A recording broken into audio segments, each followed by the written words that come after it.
Matahom nga kabuntagon mga higala, ani anaw sab kita sa akong pagpadayon sa kasaysayan, sa akong pagpanikay-sikay niining dili na danlog nga kalibutan kay ting-init naman. Sa niaging kasaysayan atong makita didto sa maong video nga gimanumano kulag putol kining kahoy nga sumpit-sumpit gamit ang sundang. Ug didto sa maong video ubay-ubay ang mihatag og pangalan niining maong kahoy depende sa lugar, pinulungan, tribo ug nasod dinhi sa kalibutan. Sa akong pagmanumano og putol niini sa may sanga nga bahin bintaha pa apan pag-abot nako sa lawas padulong diri sa iyang punuan dinhi nako napalutan. Mao nga ako dala kining gipaputol og sinso. Ako na lang dayon kining gipangtapok apan wala ko kabantay nga duna man day bangag nga natabunan sa mga dahon maong nakatikluhod ko dihag mga bali 50. Ako na lang pud unta kining ipatabla para nindot ang resulta apan lagi kay wala pa may saktong budget kay ang akong gibayad ani para sa pagpaputol-putol naka-budget naman to para sa pangpalit sa hose nakuhaan gyud ang budget para sa hose. Apan bintaha na lang kay naputol-putol naman makalingkawas nako sa palot. Ang dinhi sa may tubig ako na usab kining nga gihakot og gitapok sa ibabaw kay basin muulan maanod. Buora ba kayo ang tubig diri pag magbaha kay medyo na kanal ang porma. Samtang wala pa ko'y budget para sa pagpatabla ako na lang usa ni hinahinayan og ak-ak. Pag human nga natapok na nako gikuha ko na lang dayon ang akong bukag kay mangita ko og anay nga akong gamiton sa pagpaaso para unyang gabi kay daghan kayog lamok. Mao ni mga higala ang bagik-ik nga pula. Mausab ni ang bagik-ik nga yelo. Mao kini ang mga kanunon sa langgam nga manatad. Mausab ni ang porma sa ilang bunga murag bao dunay mata sa ibabaw duha. Pag-abot sa unahan nakakita nako diri og dako nga balay sa anay. Kung ato siyang tanawon mura ra siyang nagpilit nga sayon ra kayo lang katon pero gahi man day kayo. Ako na lang dayong gitunga para dali ra malangkat. Daghan kayo mga pispis oh, no? Sila may kanang puti murag asin.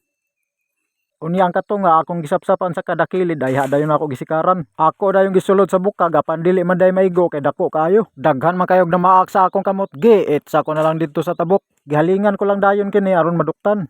Ang dako akong gibutang dapit sa tiilan ug ang gamay akong gibutang dapit sa uluhan. Ani ana mga higala kusog na kayog aso puhag gyud ang mga nagkadayang insekto ani unyang gabi. Pag human ako panihapon relax na dayon samtang nagpaabot og gabi. Nakamata ko og mga alas 10 ako dayong gilantaw ang balay sa anay dako pa wala pa siya naupos. Apan medyo ni hinay na ang iyahang aso mao nga ako na lang kining gibahin o gibutang nako sa upat ka kanto. Tungod sa kainit na kaayo sa ilalom ang mga anay ni katkat na sa kinatumyang bahin sa ilang mga pangandoy. Pag human nga naplastara na nako og mga balay sa anay ang upat ka kanto natulog na lang dayon kog balik. Sa pagkabuntag akong gilantaw ang mga balay sa anay naupos na. Naupos na mga higala kay ako manggigagmay-gagmay pero kung wala na ako ni gipikas-pikas dili pa ni maupos. Pag human ako og pamahaw ni baba lang dayon ko sa lungsod kay magpalit ko og hose. O gipalitan na pud nako og mga parapernalyas. Sa akong pag-uli lantaw-lantaw lang usa dayon ko sa manindot nga mga view. Mao na kini mga higala ang update sa dalan padulong sa campsite. Pag-abot nako sa campsite gitaod ko na dayon ang hose.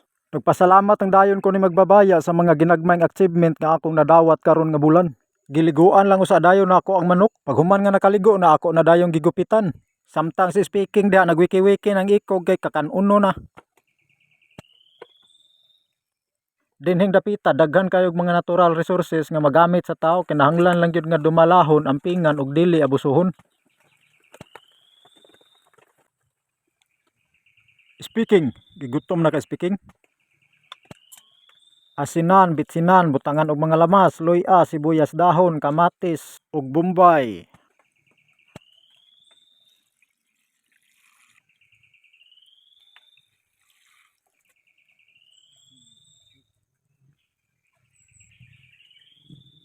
Sugbahan sa nakog ulo si speaking kay nagsipat-sipat na. Ikaw na bahala ag ibot ana.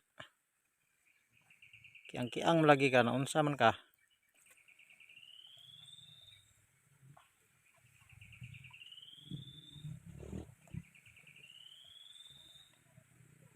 Ania namang higala ang tinula nga higaunon nga manok.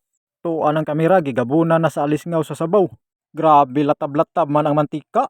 Gamitan dahil plato nga butanganan sa mga puto, budbud ug mga bibingka. Ani apay suka nga gamay na lay nabilin kay nayabo ang uban. Dol etra kayong tubig hunawan dayon kaon dayon diha pinahungit dayon dihag paa sa manok. Higupan dayon dihag sabaw sa higaunon nga manok. Okay nang pamahon-pahon daog na kayo. Si speaking usab iyaha pud ng isa ka paa diha. Daghang salamat mga higala sa inyong suporta. Kita-kita na usab kita sa mosunod pa nga mga kasaysayan.